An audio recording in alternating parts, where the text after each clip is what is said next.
326페이지 차임 등의 정감 청구권이 있고요. 그 다음에 327페이지 동그라미 2번 월차임 전환율이 있습니다.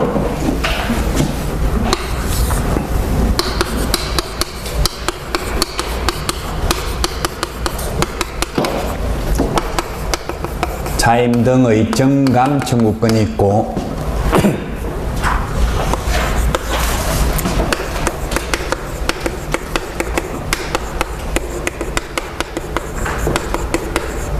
월차임 전환율이 있는데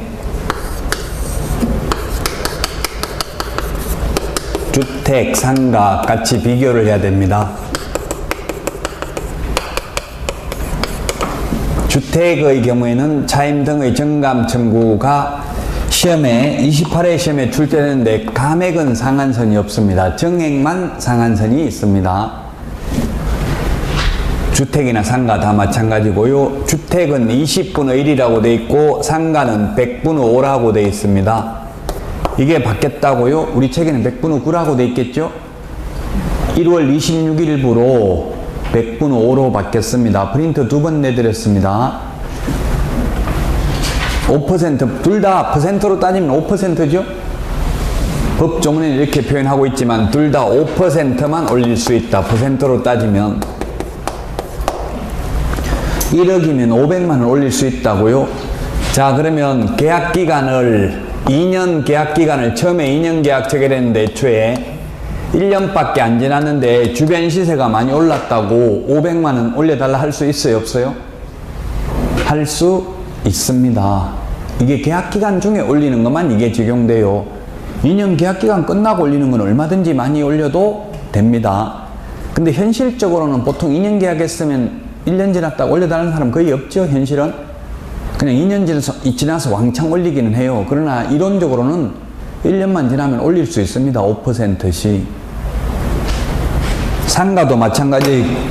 5년 동안 계약갱신 요구하면 1년, 2년, 3년, 4년, 5년 1년 지날 때마다 5% 1억이면 1년 지나면 1억 500 또 1년 지나면 1억 500에서 5% 이렇게 계속 올려달라 할 수 있다. 상가 부분이 올해 개정됐다고요.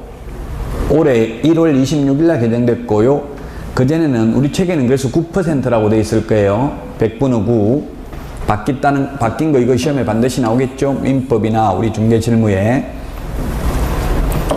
월차임 전환율은 주택의 경우 1할 또는 기준금리 더하기 3.5% 중에서 낮은 비율을 초과할 수 없고요. 상가는 1할 2푼 또는 기준금리 곱하기 4.5배 중에서 낮은 비율을 초과할 수 없습니다. 1할 2푼은 12%입니다. 1할은 10%고요. 그 다음에 기준금리는 지금 현재 1.5%인데 기준금리가 얼마인지는 암기할 필요 없습니다. 왜냐하면 3개월 단위로 한국은행에서 공시를 하기 때문에 시험에 나올 때 기준금리를 1.5%라고 가정하고 계산하시오 이렇게 나왔어요. 아마 1.5%로 나올 것 같아요. 이게 1.25%에서 1.5%로 바뀌었거든요. 금리가 올랐죠. 기준금리가. 그 1.25%면 계산하기 힘들어요. 1.5%가 오히려 더 계산하기 좋죠. 두 개 합하면 1.5% 합하면 5%니까. 그래서 시험에 이렇게 나왔다고요. 기출문제에 보증금 2억으로 임대차 계약을 체결하고 있다가 주인이 돈이 생겨가지고 여윳돈이 생겨서 6천만 원은 월세로 돌리고자 한다. 그래서 보증금은 1억 4천, 월세로 돌리면 6천만 원을 얼마까지 받을 수 있는가 이렇게 나왔다고요. 시험에 1할이 10%죠. 10% 또는 3.5% 더하기 기준금리 1.5%면 5%잖아요. 둘 중에 낮은 금액을 초과할 수 없어요. 낮은 비율을. 그럼 낮은 비율을 초과할 수 없기 때문에 5%를 초과할 수 없다. 그러면 6천만 원에 5%면 얼마예요? 5, 6, 30. 1년에 300만 원입니다. 1년에 300만 원이니까 나누기 12 하면 12달 하면 한 달에 월세로 받으면 25만 원을 초과해서 받을 수 없다는 이야기입니다. 답이 25만 원입니다. 그 3천만 원을 월세로 돌리면 12만 5천 원이 되겠죠? 예를 들면. 옛날에는 IMF 때는 어떻게 했냐면 6천만 원을 월세로 받으면 2부로 쳐가지고 120만 원씩 달라고 이렇게 했어요. 옛날에 IMF 때는. 그러다가 어느 날 일부로 하다가 지금 그렇게도 못 받고 25만 원밖에 못 받는다는 이야기예요. 5%, 1년에 연 5%밖에 안 된다. 전환율이. 이건 강행 규정이에요. 당사자 약정으로도 변경할 수 없습니다. 이거는. 근데 정강청구는 당사자 약정으로 정액 청구를 더 많이 하는 것은 가능합니다. 정액 청구는 당사자 약속이 있으면 많이 받을 수 있지만 월차임 전환율은 강행 규정이다. 양가로 8번 327페이지. 편면적 강행 규정이기 때문에 임차인에게 불리한 것은 무효이다. 즉 주택의 경우 2년 계약, 임차인이 1년 계약 체결했으면 임차인은 1년의 유효함을 주장할 수 있고 임대인은 주장할 수 없다는 이야기입니다. 양가로 9번 임차권의 승계입니다. 사실혼 관계에 있는 자, 사실혼이 보호받는 것은 우리 시험에 나오는 것 중에서는 주택임대차 보호법밖에 없습니다. 상가도 보호받지 못합니다. 사실혼은 법률혼하고 다 똑같은데 혼인신고만 안 했을 뿐이에요. 우리 그 텔레비전에 나오니까 신격호 씨의 셋째 부인인 서미경 씨, 또 뭐 지금 SK 최태원 회장도 다른 여자하고 살고 있죠? 그것도 사실혼이다 이렇게 뉴스에 나오던데 그건 사실혼입니까? 아닙니까? 사실혼 아니고 다 불륜이에요. 왜냐면 배우자가 있기 때문에 그건 사실혼이 아니라고요. 불륜이라고요. 법적으로는. 예를 들어서 제주도에서 그런 일이 있었어요. 해양경찰인 남편이 가출해가지고 유부녀 만나가지고 둘이 살림 차려가지고 애를 놓고 살고 있어요. 그래갔는데 죽어버렸어요. 그러면 유족연금이 사실혼 배우자가 있으면 사실혼 배우자한테 유족연금이 나오거든요. 그럼 죽었을 때 본처한테 나오냐, 그 지금 살고 있는 사람한테 유족연금이 나오냐, 이게 문제라고. 누구한테 나와요? 본처한테 나오고. 그건 또 쉽게 잘 안 해. 그래서 사실혼이라면 사실혼한테 나온다고. 사실혼이 아니라고, 배우자 있는 사람은. 왜냐하면 판례가 사실혼이 되려면 객관적으로 혼인 사실의 객체가 존재해야 되고 주관적으로는 혼인의사의 합치가 있어야 되는데, 서미경 씨나 이게 최태원 이런 분들은 왜 사실혼이 안 되냐면 혼인의사의 합치가 없기 때문에 그래요. 혼인할 의사가 없다는 얘기. 혼인하려면 우리나라에 일부 일처제밖에 안 되잖아요. 두 사람하고 혼인할 수 없죠. 제가 아랍에미레이트 작년에 갔다 왔는데 거기는 4명까지 결혼 가능하다라고. 3명까지 결혼하면 장려금 1억 이상 준대요. 정부에서. 한 남자가. 그래서 지금 무슬림이 곧 앞으로 50년 후에 세계 종교 중에서 가장 인구가 많을 걸로, 지금 개신교보다 한 2억 정도 작대요. 19억 뭐 이 정도, 개신교보다 한 2억 정도 적은데 애를 많이 낳기 때문에 무조건 이슬람을 믿게 되잖아요. 그래서 앞으로는 최고 많을 걸로 추정하더라고. 미래학자들이 볼 때. 우리나라는 앞으로 미래학자들이 200년 지나면 멸망하는 걸로 나와 있어요. 결혼 안 하고 애 안 낳기 때문에 전부 자동 멸망이라고요. 전쟁 안 해도. 그 전쟁을 안 하고 세계를 지배할 수 있는 유일한 방법은 자녀를 많이 낳는 수밖에 없다는 이야기예요. 그래서 우리나라에서는 사실혼은 배우자가 있는 사람은 사실혼이 될 수 없습니다. 절대. 그 사실혼이 사실상 똑같고요. 법률혼하고. 결혼해가지고 아직 혼인신고 안 한 상태에서 있는 신혼부부 이런 게 사실혼입니다. 사실혼은 혼인신고만 안 했을 뿐이에요. 그 죽으면, 사실혼 관계에 있는 죽으면 배우자에게 상속이 됩니다. 상가라든지 민법에서는 또 부동산 실권리자 명의 등기에 관한 법률에서는 사실혼이 보호되지 않습니다. 그런데 2촌 이내의 상속인이 한 집에서 가정공동생활을 하는 경우에는 상속인에게만 상속이 되고 사실혼 관계에 있는 자에게는 상속이 전혀 안 됩니다. 그런데 2촌 이내의 상속인, 즉 노부모는 요양원에 모시고 있고 둘이만 살다가, 사실혼 관계 있는 배우자 2명만 살다가, 부부가 살다가 사망하면 사실혼 관계에 있는 배우자와 2촌 이내의 상속인이 공동으로 상속을 받습니다. 가정공동생활을 안 하면.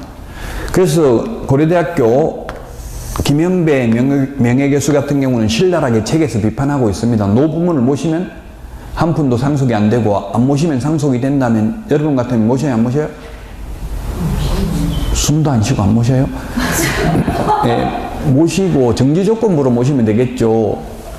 만약 이런 입장이라면 어떻게 하면 돼요? 임차권은 채권이기 때문에 양도하고 채무자에게 통지하면 돼요. 승낙을 받거나. 그 양도해라 그러면 모시겠다. 양도하고 내용증명 보내면 돼. 주인한테, 이 사실혼 배우자한테. 사실혼 배우자 말할 필요 없죠. 누구씨한테 주민등록번호 줬고 여기에 양도했다. 그 나중에 보증금 내줄 때 이 양수인한테 돈 내주라. 이렇게 내용증명 보내면 끝이라고요. 채무자에게 통지하면 되잖아요. 민법에서 채권은 양도하고. 그렇게 해가지고 모셔야 되겠죠. 안 모시면 우리가 살겠어요. 죽어야 되는데.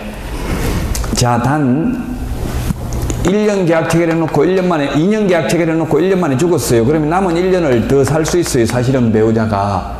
그런데 단 1개월 이내에 반대 의사 표시를 한 경우에는 그러하지 아니하다.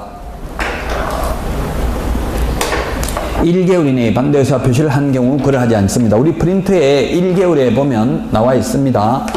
1개월이 프린터가 몇 번에 있나요? 1개월 이내에 반대 의사 표시를 한 경우에 그러하지 아니하다. 45번에 8번에 있네요. 암기 프린터 45번에 8번. 45번에 8번. 이 말은 뭐냐 하면 남편이 죽었어요. 근데 꿈속에 계속 나타나가지고 저승에 같이 가자 하고 목 조르고 이러면 무서워서 살기 힘들죠?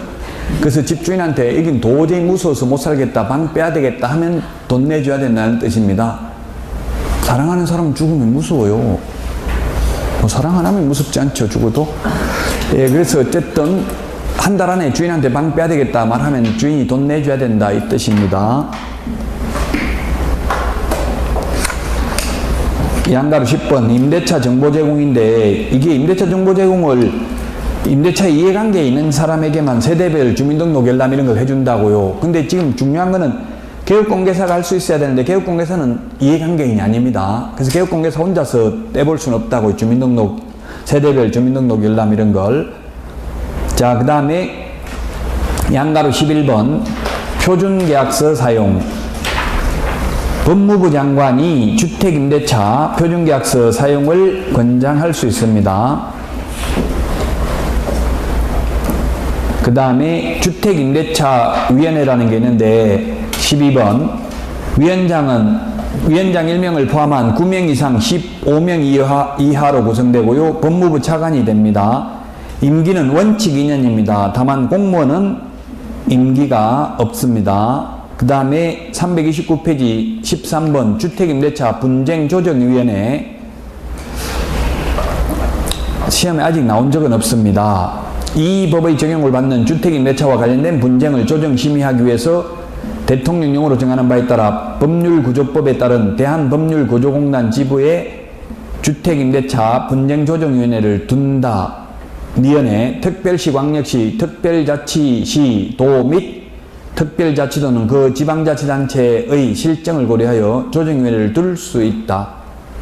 그래서 뭐 예를 들면 층간소음 이런 거 이 주택임대차 분쟁조정위원회에다 조정 신청하면 됩니다.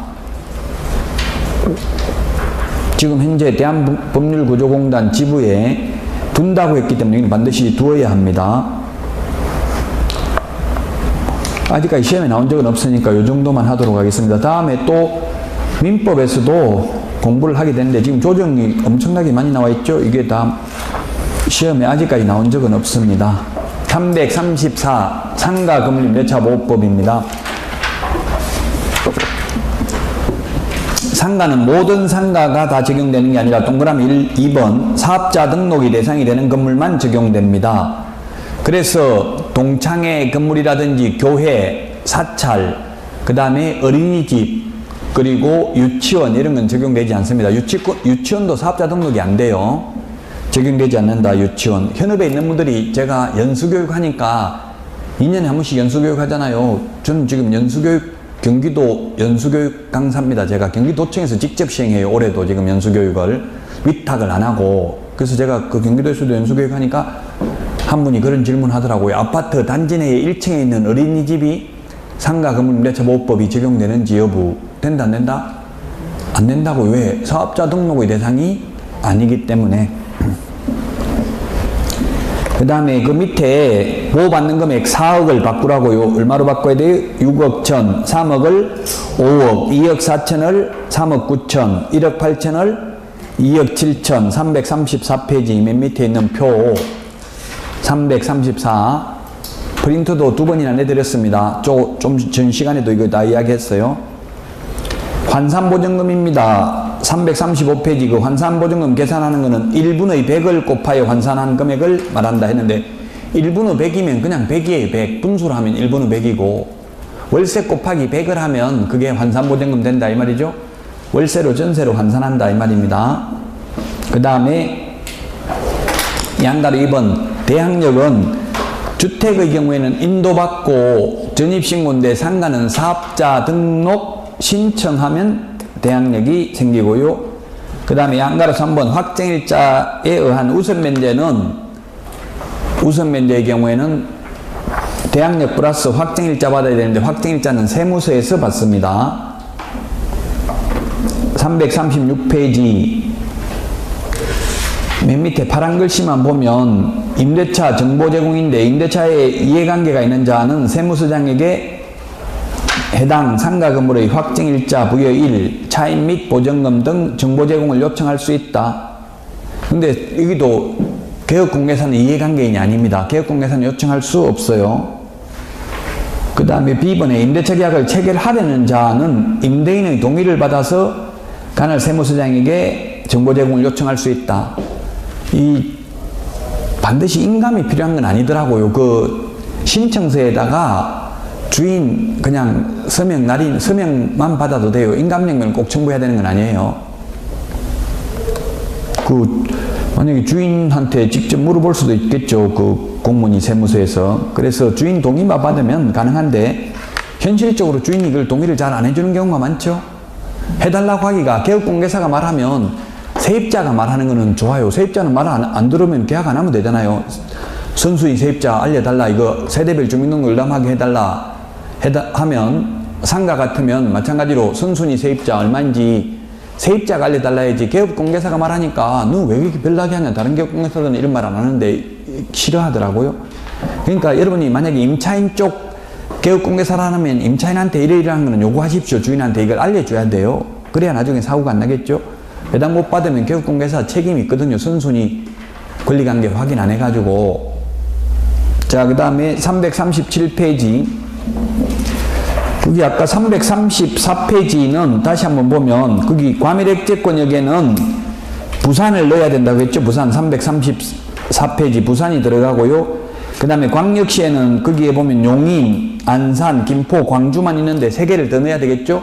세종시, 파주시, 화성시 3개 더 들어가야 돼요. 334. 근데 337페이지에 있는 거 이거는 이 그대로라고요. 요 표 그대로. 아까 칠판에서 적었었죠? 337페이지 메뉴에 있는 박스 이거는 그대로라고요. 그래서 파주시는 최우선 면제 받으려면 기타 지역에 해당된다고요. 우선 면제 받는 데는 광역시에 해당된다고요. 파주시는 예를 들면 2분의 1 범위 내에서만 최우선 면제 받습니다. 자, 그 다음에 338 임차권 등기 명령은 주택하고 똑같습니다. 340페이지 주택하고 같은 건 넘어갑니다. 6번 임대차 기간 앞에서 말했습니다. 최단기 존속기간 1년. 그 다음에 동그라미 2번 계약갱신 요구인데 임대인은 임차인이 임대차 기간 만료 6개월부터 만료 전 6개월부터 1개월까지 사이에 행하는 계약갱신 요구에 대하여 정당한 사유 없이 거절하지 못한다. 다만 이 8가지 사유에 해당되면 거절할 수 있다. 이 거절할 수 있는 사유가 시험에 잘 나오고요. 그래서 우리 프린터에도 이 거절할 수 있는 사유에 대해서 적어놨죠. 거기 54번 암기 프린터 54번에 적어놨습니다. 암기 프린터 54번에 보면은 거절할 수 있는 사유 8가지를 적어놨다. A번에 3개의 차임액에 달하도록 차임을 연체한 사실이 있는 경우, 이 달하도록이 지금은 이르도록 이렇게 되어 있는데 똑같습니다. 같은 말입니다.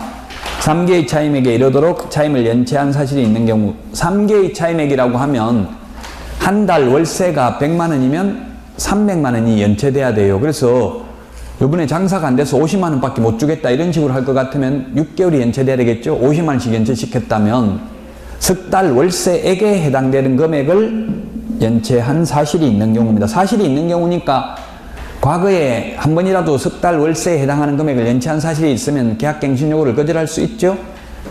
그 다음에 임차인이 거짓 부정한 방법으로 임차한 경우 C번은 서로 합의하여입니다. 일방적으로 하면 X가 되겠죠.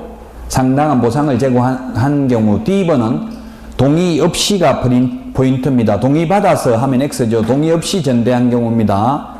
2번은 고의 또는 중대한 과실이 포인트입니다. 경미한 과실은 거절할 수 없습니다. 그 다음에 F, 전부 또는 일부가 멸실되어 임대차 목적을 달성할 수 없는 경우. G번에는 가나다 중에서 나번을 많이 악용하고 있습니다. 건물주들이. 나번을 보면은 건물의 노후, 훼손 또는 일부 멸실되는 등 안전사고의 우려가 있는 경우, 세입자한테 장사 잘 되니까 이거 무너지기 일보 직전이다. 지금 안전사고 우려가 있으니까 빨리 나가라 해놓고는 자기가 주인이 직접 장사하고 이럴 수도 있겠죠. 악용을 많이 한다고요. 애매하잖아요. 얼마나 노후돼야 되는지 얼마나 훼손돼야 되는지 자의적 해석이 가능하다는 이야기입니다. H번 기타 등등 중대한 사유가 있는 경우, 이 왜 기타 등등을 만들어 놨냐면은 변호사들 먹고 살아야 되니까 소송해봐야 하는 거죠. 기타 등등 중대한 사유에 해당하는지 여부는. 그 다음에 미연에 맨 밑에 보니까 5년을 초과할 수 없다. 계약갱신 요구는 5년 범위 내에서만 계약갱신 요구를 할 수 있다. 그 다음에 동그라미 3번 묵시적 갱신, 아무 말 안 하고 있으면 자동 연장되는 것도 역시 상가 주인이 임대차 기간 만료 전 6월에서 1월 사이에 아무 말 안 하면 묵시적 갱신, 법정 갱신되고 자동 연장되면 최단기 존속기간 1년을 또 보장해 줘야 합니다. 차임 등의 정감 청구권은 아까 했습니다. 그 다음에 정액 청구는 동그라미 1번에 동그라미 니은에 그 100분의 9를 어떻게 고치셔야 되겠어요? 100분의 5로 고치시라고요. 341페이지 양가로 7번에 동그라미 니은, 동그라미 1번에 동그라미 니은에 100분의 9라고 되어 있죠? 100분의 5로 고치시라고요. 2001년 1월 26일부로 개정됐다. 그 다음에 권리금 보호입니다. 양가로 8번 권리금. 권리금이 뭔지는 뭐 시험에 안 나올 겁니다. 뭐 옛날에부터 있던 판례니까. 권리금은 우리 현업에서는 세 가지를 권리금이라고 해요. 시설 권리금, 바닥 권리금, 그 다음에 영업 권리금, 세 개를 통칭해서 권리금이라고 한다. 영업상 노하우. 그럼 주인이 바닥 권리금 받을 수 있어 없어요? 주인이. 건물주가 처음으로 건물 지어가지고 처음 새 놓을 때 주인이 바닥 권리금 받을 수 있어요 없어요? 있습니다. 없다는 말이 없어요. 그걸 없는 줄 알고 실제 현업에서 사기죄로 고소당한 경우가 있었어요. 아들을 임차인으로 내세워가지고 아들이 지금 현재 세입자인 것처럼 해서 아들하고 그 새로 들어올 세입자하고 권리금 계약을 체결하고 아들이 받아가지고 아버지가 다 썼어요. 근데 장사가 안 되니까 임차인이 고소한 거예요. 기망이 쏘겠다고. 아들이 실제 임차인도 아닌데 임차인이라고 했다고. 그래서 제가 확정 판결까지는 못 봤는데 소송에 계류 중이더라고요. 사기죄로 고소했는데 검사가 기소를 했어요. 기소를 했다는 건 사기가 될 우려가 있다는 이야기죠. 그럼 주인이 직접 받았으면 그런 일은 없어요. 주인이 직접 못 받는 줄 알고 아들을 세입자로 내세워가지고 아들이 받게 해가지고 아버지가 써버렸다고요. 그럼 사기가 될 수도 있잖아요. 기망행위 속인 거잖아요. 그럼 받을 수 있습니다. 법을 모르면 그래서 당할 수도 있어요.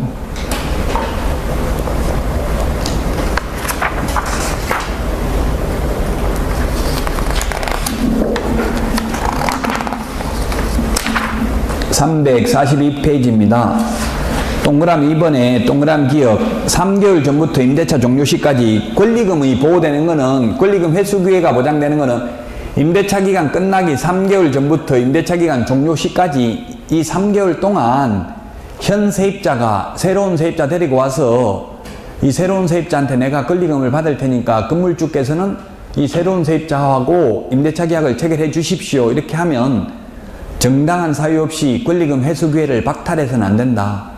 만약 권리금 회수 기회를 주지 않아 가지고 손해가 발생하면 현 임차인은 임대차 기간 끝나고 3년 이내에 손해배상을 청구할 수 있다. 그 손해배상 금액은 현 임차인의 권리금 평가액하고 새로운 임차인이 지급하려는 권리금 중에서 낮은 금액을 초과할 수 없습니다. 높은 금액이 아니라 낮은 금액을 초과할 수 없다. 자, 근데 동그라미 니은에 보면 임대차 계약의 임대차 계약의 계약 체결을 거절할 수 있는 사유, 즉 새로운 세입자 데리고 왔는데 새로운 세입자하고 계약 체결 안 해줘도 된다. 그 말은 권리금 회수 기회를 박탈해도 되는 사유죠.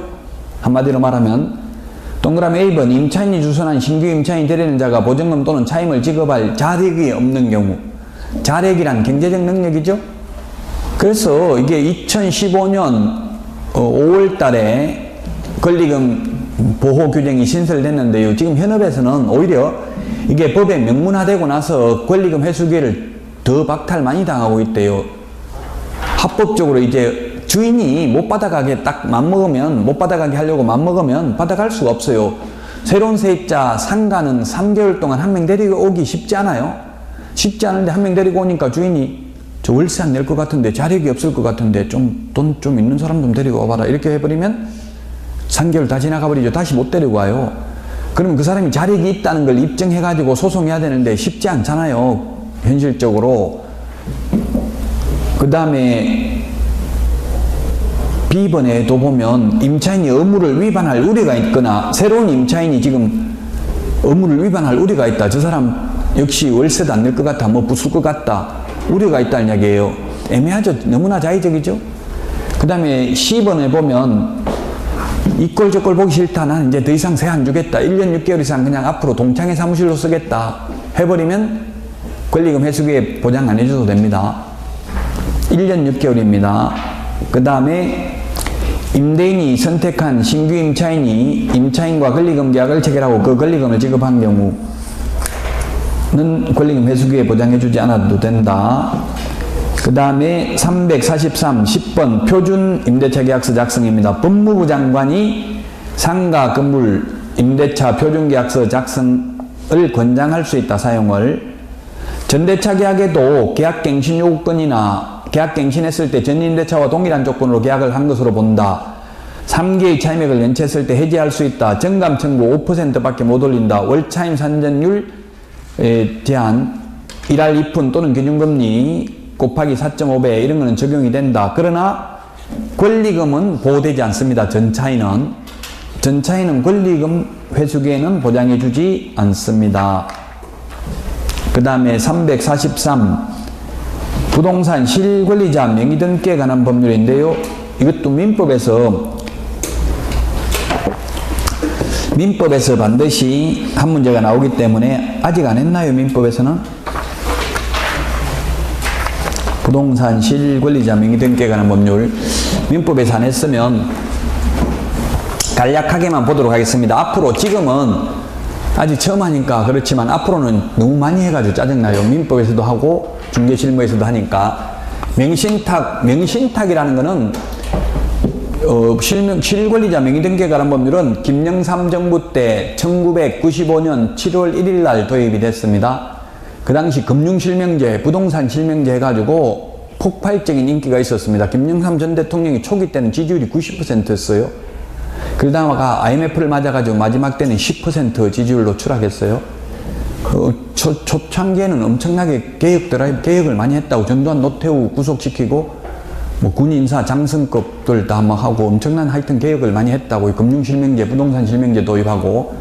그래서 이게 획기적인 제도에 이때까지는 나무 이름으로 등기하는 게 가능했었어요. 근데 이제 진정한 소유자 이름으로만 등기를 해야 된다. 나무 이름으로 등기하면 안 된다. 그래서 세 가지 유형이 있는데 이자 간 명의신탁이라는 게 있습니다. 이자 간 두 사람 간의 명의신탁이 있습니다. 그 다음에 3자 간 명의신탁, 계약 명의신탁 세 가지가 있는데 이자 간 두 사람 간의 명의신탁은 민법 시험에도 잘 출제되지 않습니다. 두 사람 간에 우리 교재 346페이지 거기 이전형 명의신탁, 그 다음에 등기 명의신탁, 이자 간 명의신탁 그 표가 있는 거고요. 347페이지 위에 표가 삼자간 명의신탁, 중간 생략형 명의신탁이고요. 그 다음에 맨 밑에 있는 표가 그림이 계약 명의신탁, 우의명 명의신탁입니다. 이 세 가지 그림을 보고자 합니다. 첫 번째 있는 그림이 이자간 명의신탁인데, 신탁자란 명의를 맡기는 사람, 진정한 소유자입니다. 원래 진정한 소유자인데 남한테 등기를 하도록 하는 사람이 신탁자고요. 맡기는 사람이고, 수탁자는 받을 수자, 받는 사람이 수탁자입니다.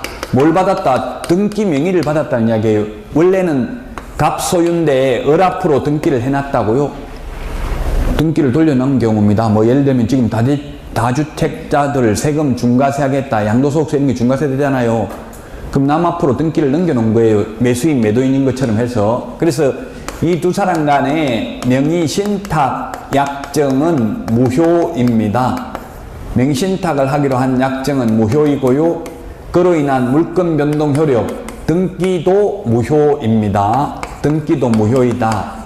그러나 이러한 무효를 가지고 선악을 불문하고 제3자에게는 대항할 수 없다. 악의 제3자도 유효하게 소유권을 취득한다. 다만 수탁자가 수탁부동산을 임의로 처분하면 형법상 횡령죄의 죄책이 성립한다. 그 횡령죄가 성립한다. 파란 글씨로 되어 있죠. 346페이지. 왜냐하면 소유자는 갑입니다. 갑이 소유자인데 을이 갑의 물건을 팔아먹었으니까 횡령죄란 타인의 재산을 보관한 자가 타인 재산을 임의로 처분하면 횡령죄에 해당이 된다. 그 다음에 이 신탁자는 5년 이하의 징역이나 2억 원 이하의 벌금에 처하고, 수탁자는 3년 이하의 징역이나 1억 원 이하의 벌금에 처합니다. 그러면 이 등기가 무효이기 때문에 무효인 등기 말소 청구해도 되고, 진정명의 회복 등기 신청을 해도 됩니다. 그래서 소유권을 신탁자가 넘겨받을 수 있습니다. 그런데 3자간 명의신탁, 중간 생략형 명의신탁, 3자간 명의신탁, 매도인이 있습니다. 매도인이 팔았습니다. 매수인에게 팔았다. 그런데 매수인 앞으로 팔았으면 돈을 주고 등기를 넘겨받으면 끝인데, 등기를 매수인 앞으로 넘기는 게 아니라 수탁자 이름으로 받을 수자, 등기 명의를 받는 사람이에요. 수탁자 이름으로 등기를 하게 하는 두 사람 간의 명의신탁 약정을 맺었다면 이 명의신탁 약정은 무효입니다. 그리고 그로 인한 물권 변동 효력도 등기도 무효이다. 그러나 이러한 무효를 가지고 선악을 불문하고 제3자에게는 대항할 수 없다. 제3자는 악의 제3자라도 유효하게 소유권을 취득하고, 수탁자가 수탁부동산을 임의로 처분하더라도 횡령죄의 죄책이 성립하지 않는다. 횡령죄의 죄책이 성립하지 않습니다. 거기에 346페이지 맨 밑에 2016년 5월 19일 346페이지 최근에 바뀌었어요. 횡령죄가 성립하지 않는다가 옛날에는 성립한다였어요.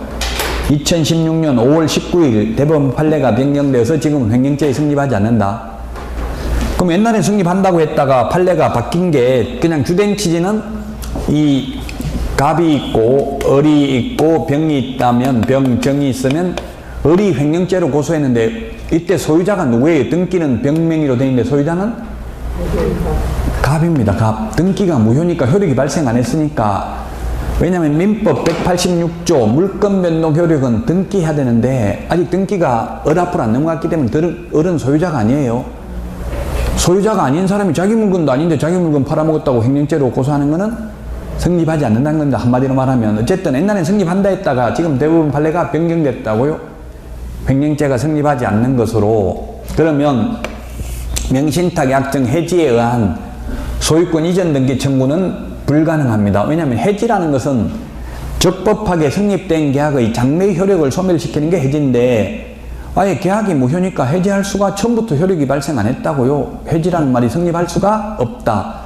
따라서 명의신탁약정 해지에 의한 소유권 이전 등기는 불가능하고 다만 합의에 의해서 등기를 넘겨주었다면 중간 생략 등기의 법리가 적용되어서 유효하게 소유권을 취득합니다.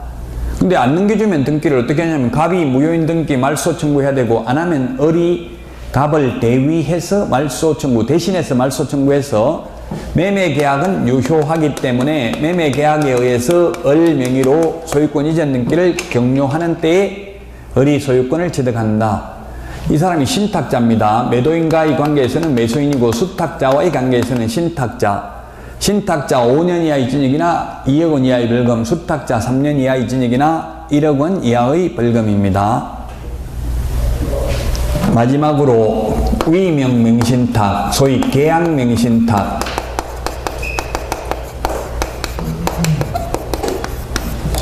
계약 명신탁 매도인,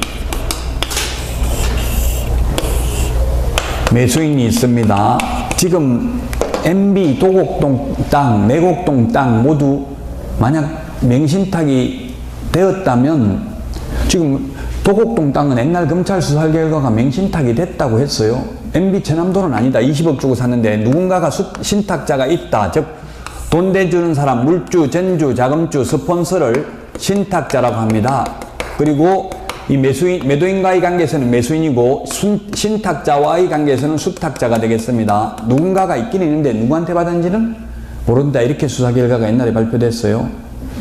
그러면 이 두 사람 간의 명신탁 약정은 무효이고 명의신탁 약정은 무효이고 그로 인한 물권 변동 효력도 원래는 무효인데 계약 일방 당사자가 수탁자가 되고 상대방 당사자는 명신탁 약정이 있다는 사실을 알지 못하는 경우에는 그러하지 아니하다. 그러하지 아니하다는 말은 유효하다는 이야기예요.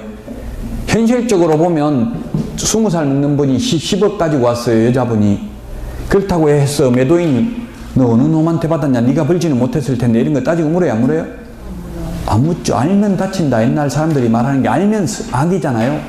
이 매도인이 선의인 경우에는 유효합니다. 이게 거의 다 선의예요. 알려고 할 필요도 없잖아요. 여러분들도 빨리 돈 받고 팔아야 되는데 급한데 너 돈 훔치 가져왔냐? 어디서 가져왔냐? 이런 거 물을 필요 없죠. 알고 사면 골치 아파요. 알고 팔면. 자, 제3자는 선악을 불문하고 유효하게 소유권을 취득한다. 그래서 도곡동 땅 같은 경우는 1985년도에 MB 천암이 20억에 사가지고 이걸 1995년 10년 만에 263억에 팔았어요. 그러면 이 제3자는 악의 제3자라도 두 사람의 관계를 알아도 유효하게 소유권을 취득합니다. 명신탁, 그런데 명신탁 약정 해지에 의한 소유권 이전 등기는 불가능하고요. 단 부당이득 반환 청구를 할 수는 있습니다. 그러면 부당이득금을 얼마로 보아야 하는가? 부동산 매수자금 검원을 매수자금 검원을 부당이득하였다고 봄이 상당하다. 부동산 자체를 부당이득하였다고 봄이 상당하다. 매수자금 검은 20억만 돌려받을 수 있다. 대준 돈만 263억에 팔았으니까 판돈 다 돌려받을 수 있다. 답은 1995년 7월 1일 이 법 시행 전에 명신탁 약정이 이루어졌다면 부동산 자체를 부당이득하였다고 봄이 상당하고 그 이후 명신탁 약정이 이루어졌다면 매수자금 검원만 부당이득하였다고 봄이 상당하다. 그럼 MB 천암 같은 경우는 지금 1985년도니까 신명법 제정 전이니까 부동산 자체를 다 돌려달라 할 수 있다는 이야기입니다. 신탁자 5년 이하의 징역이나 5년 이하의 징역이나 2억 원 이하의 벌금이고요. 수탁자는 3년 이하의 징역이나 1억 원 이하의 벌금에 처합니다. 세 가지 명신탁 유형 말 다 했습니다. 횡령죄에 해당되는 건 이것도 횡령죄 당연히 안 됩니다. 왜냐하면 등기가 유효하게 넘어온 이상 타인의 재산을 보관한 자에 해당되지 않는다. 이자간 명신탁만 횡령죄 성립합니다. 347페이지 양가로 5번 맨 밑에 3년 초과 장기 미등기자는 명신탁자와 똑같이 처벌합니다. 348페이지 5년 이하의 징역이나 2억 원 이하의 벌금에 해당돼 되는 게 보면은 명의신탁자, 3년 초과 장기 미등기자, 허위 담보 목록을 제출한 자가 5년 이하의 징역이나 2억 원 이하의 벌금이고요. 수탁자는 3년 이하의 징역이나 1억 원 이하의 벌금입니다. 양가로 7번. 과징금, 이행강제금인데요. 과징금은 5년 이하의 징역이나 2억 원 이하의 벌금에 처하는 자에 대해서 부동산 평가액의 100분의 30에 상당하는 금액 이하의 과징금을 부과합니다. 그리고 과징금 부과받고 나서 동그라미 3번 348페이지 맨 밑에 1년 이내에 실명 등기 안 하면 부동산 평가액의 100분의 10, 그 다음에 또 1차 이행강제금 부과일로부터 1년 이내에 실명 등기를 안 하면, 즉 과징금 부과일로부터 2년 이내에 실명 등기를 안 하면 20%, 100분의 20에 해당하는 이행강제금 딱 2번만 부과하고 끝입니다. 우리 건축법 같은 데는 이행강제금을 계속 반복 부과징수하죠. 이행할 때까지. 근데 부동산 실권리자 명의등기에 관한 법률은 딱 2번만 부과하고 끝이에요. 그러면 하나만 예를 들고 넘어가겠습니다. 가령 10억짜리 부동산을 남의 이름으로 등기를 했을 경우 신탁자는 어떤 처벌을 받느냐 하면, 신탁자는 첫 번째 벌금이 얼마라고 했어요? 벌금이 5년 이하의 징역이나 2억 원 이하의 벌금에 처하고, 그 다음에 과징금이 얼마라고 했어요? 최대 30% 범위 내에서 과징금을 부과하고요. 그럼 최대 3억 부과받을 수도 있고요. 그 다음에 1차 이행강제금 얼마입니까? 1차 이행강제금 10%니까 1억. 2차 이행강제금 20%. 그러면 총 8억. 여기에다가 명의수탁자, 수탁자는 또 3년 이하의 징역이나 1억 원 이하의 벌금이잖아요. 그럼 신탁자, 수탁자 다 합해서 9억까지 제재금을 내야 될 수 있어요. 벌금, 이행강제금, 과징금 다 합하면. 이렇게 돈으로 다 빼앗아가니까 남의 이름으로 등기하지 말라는 취지죠. 진정한 소유자 명의로 등기를 해야지. 남의 이름으로 다 등기를 해버리면, 어제 황금빛 내 인생에도 보니까 그 주주 남의 이름으로 투자한 거 있더라고. 그런 걸 나중에 밝혀져 가지고 이제 바뀔 것 같더라고. 주주총회 결의사항을 보니까 남의 이름으로 주식 산 거 몇 명이 발견했잖아요. 그러면 다 위반이라고. 모든 건 이제 진정한 소유자 명의로 해야 되죠. 금융거래도 마찬가지고요. 옛날에 이게 금융실명제 되기 전에는 저한테도 누가 천사 이렇게 해가지고 입금시키면 천사가 누굴까 굉장히 궁금하고 했어요. 근데 요즘은 이름 적어야 되죠. 옛날에 애인 이렇게 적어도 돼. 사랑하는 사람이 이렇게 해도 된다고 돈 보낼 때. 요즘 그렇게 안 된다고 반드시 실명으로 보내야 되죠.